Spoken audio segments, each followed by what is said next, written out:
그럼 국민연금이 뭐가 문제라는 거예요? 이 30년 열심히 일해가지고 매월 수입의 9%를 연금 보험료로 내놨어. 근데 지금 이 상태로 가면 2055년에 연금이 다 말라. 그럼 PD님은 결국 낸 연금 못 받게 돼요. 국가에서 만약에 이런 사정을 잘 알아? 그런데도 돈을 걷는다. 이건 되게 문제가 많은 거 아니에요? 지금 20, 30대들이 이 사실을 정확하게 안다. 자, 이거는 제가 봤을 때 대국민 사기극이 될 수도 있다고 봐요. 근데 국민연금 측에서는 아마 이럴 거예요. 야, 나라가 망하지 않는 한 연금은 항상 나온다. 걱정하지 말라.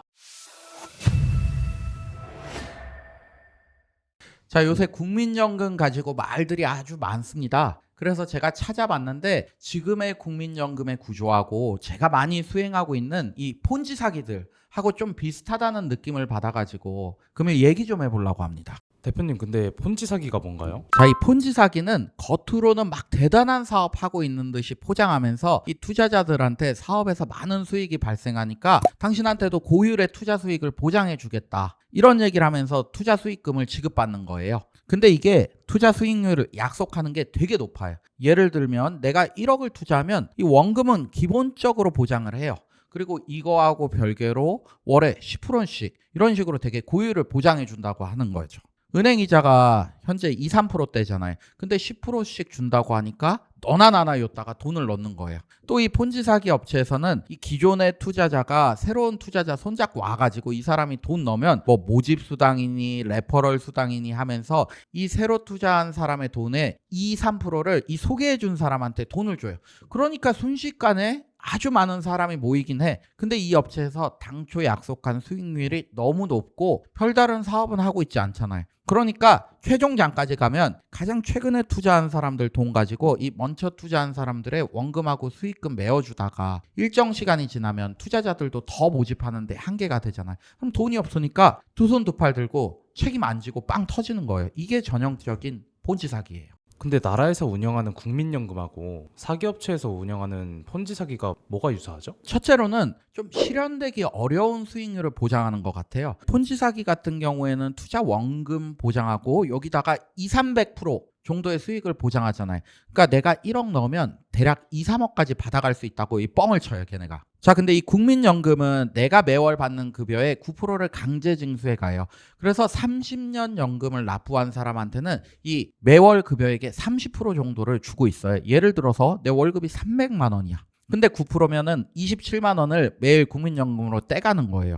이걸 30년간 납부한 사람한테는 30%인 90만 원 정도를 주는 거예요. 자, 이것도 거의 내가 낸 돈의 27만 원에 90만 원이면 3, 4배를 나중에 돌려받는 거잖아요. 이 폰지 사기에서 나중에 투자자들이 모집이 잘 안 되니까 결국 나눠줄 돈이 없어서 빵 하고 터지는 건데 이 국민연금도 이게 너무 고율의 수익을 보장해 주니까 지금 나오는 통계들 보게 되면 2055년에는 다 말라버린다. 고갈된다. 그래서 현 상태로는 지금 30대들이 30년간 부어도 30년 후에 재원이 부족해서 못 받는 이런 너무 고율의 수익을 보장하는 이런 점에서 동일하고요. 자, 둘째로는 이게 둘 다 돌려막기식 구조예요. 자, 폰지 사기는 나중에 투자한 사람의 돈으로 먼저 투자한 사람들의 투자 원금하고 이 수익금을 지급해 주는 거잖아. 근데 이 국민연금도 이 젊은 세대가 불입한 돈으로 노령 세대 연금을 주는 걸로 이게 구조가 아주 유사해요. 자, 셋째로 이 투자 원금하고 수익금 보장이 잘 되지 않을 것이 예상되면 막 플랜이 바뀐다는 게 공통적이에요. 그 다단계 폰지 사기에서는 이 처음에 되게 높은 수익을 보장해 줬음에도 불구하고 이걸 다 줘요.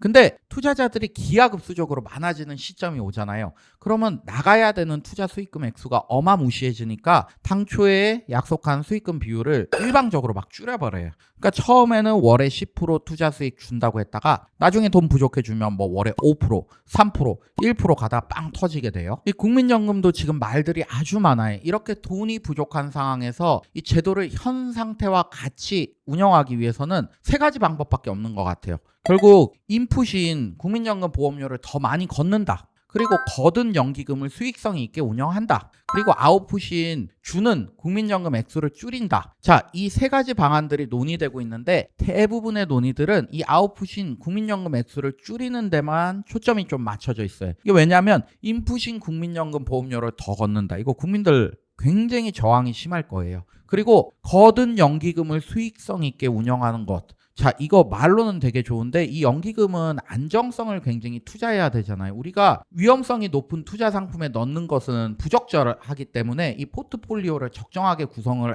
해야 됩니다. 그래서 안정 상품에도 넣기 때문에 너무 많은 수익을 내는 것은 불가능해요. 결국 아웃풋인 국민연금 액수를 줄이는 데만 초점이 맞춰지고 이 방법이 아마 채택될 것 같아요. 대표님, 그럼 국민연금이 사기라는 말이에요? 일단 국민연금하고 폰지 사기는 엄연히 다르긴 하죠. 그 자금으로 운영하는 사람이 자기 마음대로 돈을 쓰진 않잖아요. 이 폰지 사기 같은 경우 주범들 람보르기니 매장 가서 샤넬 매장 가서 막 플렉스 하잖아요. 근데 국민연금은 그렇지 않잖아요. 그리고 사업의 내용에 대해서 솔직하게 얘기해주는 부분에서도 차이가 있어요. 국민연금은 공적 부조 차원에서 이 연금 걷는다는 거 알리고 연금액이 추후에 부족하게 되면 비율이 조정될 수 있다. 이런 부분 애초부터 고지하고 들어가는데 이런 점들이 폰지 사기하고 다르긴 하죠.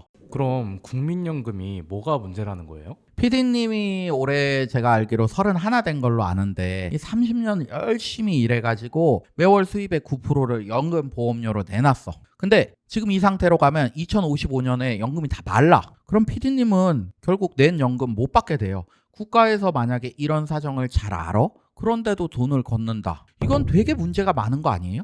지금 20, 30대들이 이 사실을 정확하게 안다. 자, 이거는 제가 봤을 때 대국민 사기극이 될 수도 있다고 봐요. 근데 국민연금 측에서는 아마 이럴 거예요. 야, 나라가 망하지 않는 한 연금은 항상 나온다. 걱정하지 말라. 그럴 순 있죠. 근데 2055년에 돈이 말라. 그 부족한 돈은 어디서 구해올까요? 다른 데서 차입을 해오거나 아니면 돈을 많은 곳에서 세금을 더 뜯어와서 이 연기금으로 쓴다. 이 말은 결국 다른 데 쓰일 돈이 연기금으로 편입되는 것일 뿐 우리 사회 전체적으로 봤을 때는 재화가 적어져서 국가에서 당초에 달성하려고 하는 이 공적 부조의 목적은 확 상실되는 거예요. 그럼 국민연금 대안이 있어요? 일단 국민연금 자체를 정리하는 것도 하나의 방안은 될 수 있겠지. 자, 지금 20, 30대들 연금 받을 수 있는지 미지수인데 돈 내게 한다. 이거 되게 언페어해요. 폰지 사기들에서도 투자자들이 기하급수적으로 늘어난 시점에서는 이 손해액이 막 눈덩이처럼 불어나 있어요. 우리 V글로벌이라는 사건에서는 2조 2천억, 거기까지 많이 늘어났어요. 이게 어느 정도 시점에서 그 업체들에서 스톱을 했다 그러면 손해액이 많이 늘지는 않았을 것 같아요.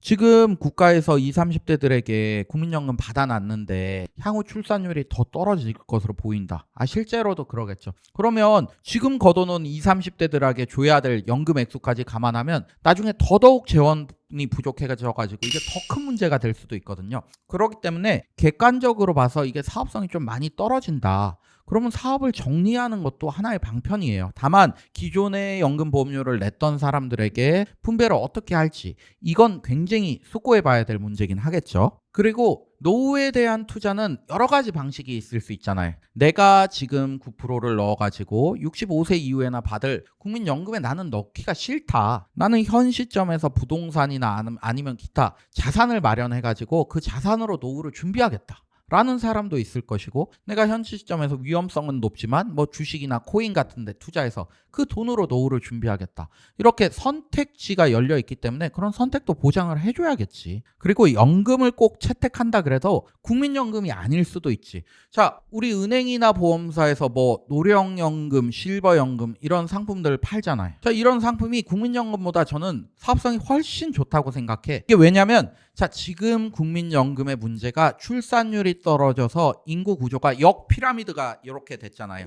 자, 여기서 발생해요. 이 연금 보험료를 납부하는 밑에 있는 사람들은 굉장히 적은데 이 받아가는 사람들은 점점 늘어가. 근데 앞으로 그게 더 심화돼. 그 이유는 이게 강제보험이기 때문에 그래요. 근데 은행이나 보험사에서 파는 노령연금, 실버연금 이런 거는 의무보험이 아니잖아요. 그러니까 인풋하고 아웃풋을 자기네들이 합리적으로 조정을 할 수 있어요. 시장 상황에 따라서. 역피라미드 방식이 아니라 피라미드 방식으로 최근 가입자가 점점 더 늘어나게 하게끔 관리를 하는 거죠. 더 많은 혜택을 줘가지고 이렇게 하면 적어도 작은 고갈 이런 걱정은 훨씬 떨어질 거예요. 지금 20, 30대들한테는 이런 은행이나 이런 사기업에서 만든 상품을 가입하는 게 훨씬 더 이득이 될 것 같아요. 그리고 직역별로 연금제도 만드는 것도 하나의 방법이라고 생각해요. 자, 예를 들어볼게요. 우리 변호사들 같은 경우 로스쿨 생기고 나서 이 변호사들이 겁나게 많이 늘어났어. 이제 완전히 피라미드 구조가 형성이 됐어. 계속 새로운 들어오는 변호사 숫자가 훨씬 더 많아. 자, 그리고 변호사들은 다 먹고 살만해서 연금 내는 데는 문제가 없잖아요. 자, 이런 상황에서 변호사회에서 노연금 상품을 만든다. 그럼 저는 이거 찬성해. 왜? 내가 현재 내 수입 10% 내도 점차 변호사들이 더 많아져가지고 이 연기금이 마르진 않을 거예요. 종국적으로 나는 내가 낸 것보다 훨씬 더 많은 돈 받을 수 있고 바로 가입할 것 같아. 이렇게 직역별로 여러 특성이 있을 텐데 이런 걸 감안해서 각 직역 모임에서 연기금 운영하는 것도 하나의 좋은 방법이라고 봐요. 자, 여튼 오늘 국민연금 주제로 이런저런 대화해봤습니다. 자, 국가에서도 참 고민이 많을 것 같아요. 이 공적 부조사업 운영하지 않을 수는 없고 운영하자니까 수익성 문제는 많고 잠깐은 미래 세대들한테 떠넘길 수 있겠지만 그것도 나중에는 더 큰 문제가 될 수도 있고. 자, 여러분들 혹시 좋은 생각 있으면 댓글로 공유 좀 해주시고 영상 도움됐다면 구독 한번 부탁드립니다.